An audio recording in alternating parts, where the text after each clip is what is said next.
If any of you try to sneak out, before you take care of meeting the two people that you don't already know, you have to pass me a note or something. Like you have to have a good excuse. But that's one of the best parts of doing these shows is talking to people that you don't know and learning a little about them and feeling like we're building a community. So I want to bring up our final guest, our special guest tonight. Again, I know a lot of you clapped or raised your hands when I asked who was at the No Kings protest. You might have seen Carol Rose, the executive director of the Mass ACLU, speak. We can share.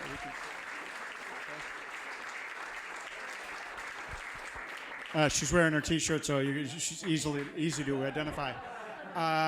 Carol, I'm going to let you just talk for a couple minutes about obviously what the ACLU does, the importance of your work, and thank you for doing that. But for starters, can you just talk about the importance of music to protest and to demonstrating and to standing up to all of this that we're standing up against? Absolutely. First, I am so honored to be here, y'all. This is fabulous. This is just great. And can I just say how unfair it is to have me come up after that? Like, thanks. Ed, where are you? Can you bring the band back up to serenade me behind me?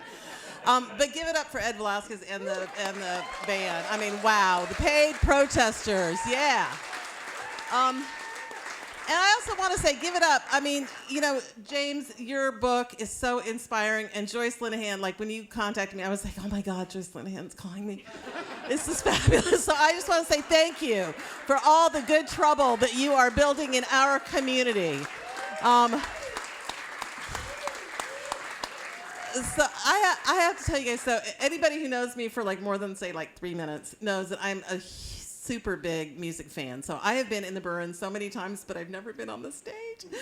So I'm really excited about it because I just have to say that the ACLU, for people who don't know, so we defend all the rights set forth in the Bill of Rights and the Constitution. We use lawyers, we use organizing, we use social media, we use music, we use whatever you can bring to help to build the movement and the community to save our democracy. So that's what we do.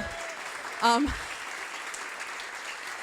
we don't take money from the government. We thought about it during COVID, and then somebody said, because we were actually sort of eligible, and then somebody said, do you want to bite that hand or have it feed you? I was like, I want to bite that hand. I don't want to have that. So we don't take any government money, and we don't charge our clients, and we're just killing it. And one of the things, and one of the reasons that our work is so important, so successful, and the role that music plays in that, is we defend freedom of expression. And we know how important that is, especially these days. Because we know not only that words matter, but that expression matters. And frankly, art, and for me and for many of us, music, are what make life worth living. So we defend democracy, but we want to enjoy it. Because freedom is more fun than the alternative, and courage is contagious. And so when the Reverend Dr. Martin Luther King wrote in his final book, he talked about the fierce urgency of now, right? We all remember that. And he talked about the choice that we have as a society, as a nation. Are we going to choose chaos or community? And he urged us, of course, to choose community. And we did then, and we are now, and we have to continue to choose community. And that includes the community of people who love live music and who love music in any form, and art, and freedom of expression, and all of these things, because they are fundamental to our democracy.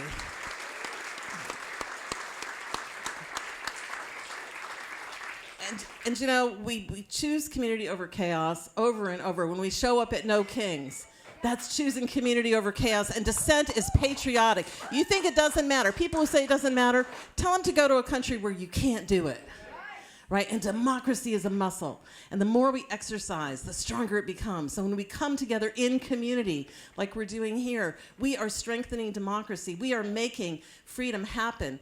And this is what Massachusetts has always done. I mean, it was 250 years ago, right? We were at the forefront. And we're going to be at the forefront again.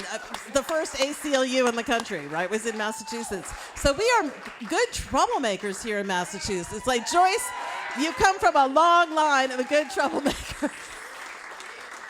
And, and they want to attack our cities. And it's no wonder, because it's our cities where we come together, whether on the Commons or in the town square, in the Burren. Like, we come together in community. So they want to dismantle that. So we can't let them. We have to continue to come together and to choose community. You know, they want to come after our scientific institutions. They want to come after our universities. Why? Because that's where self-expression happens.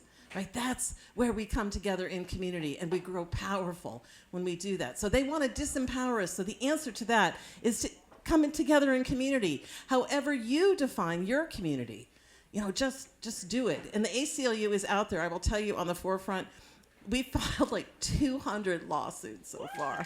It's crazy. You know, I mean, it's like, whoa. And it's like the joke the New Yorker had. What do you call 100 lawyers suing the government? And the other guy says, a good start. I don't know if you saw that cartoon.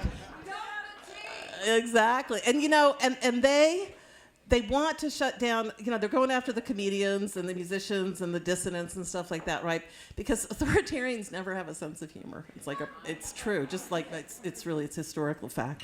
And so, you know, they want to like shut down the late night, comedians and stuff like that. And we pushed, and the people power pushed back, and they didn't do it. And they're going to do it again. And this is what I love. You've probably seen, you know, in Chicago, the people doing the electric slide in front of the ICE agents, you know. And we've seen, you know, the people in Portland, you know, dressed up in their blow-up costumes, and people here dressed up in their blow-up costumes and sort of mocking. And we know that things like wit and humor and ridicule and parody are really powerful tools in our collective toolbox, you know, which makes us realize that, you know, sometimes you have to send in the good clowns if you want to stop the bad clowns. And so we have to keep doing comedy and art and music and community. And if we do that together, we will overcome. Thank you so much. It's an honor to be here. Thank you, everybody.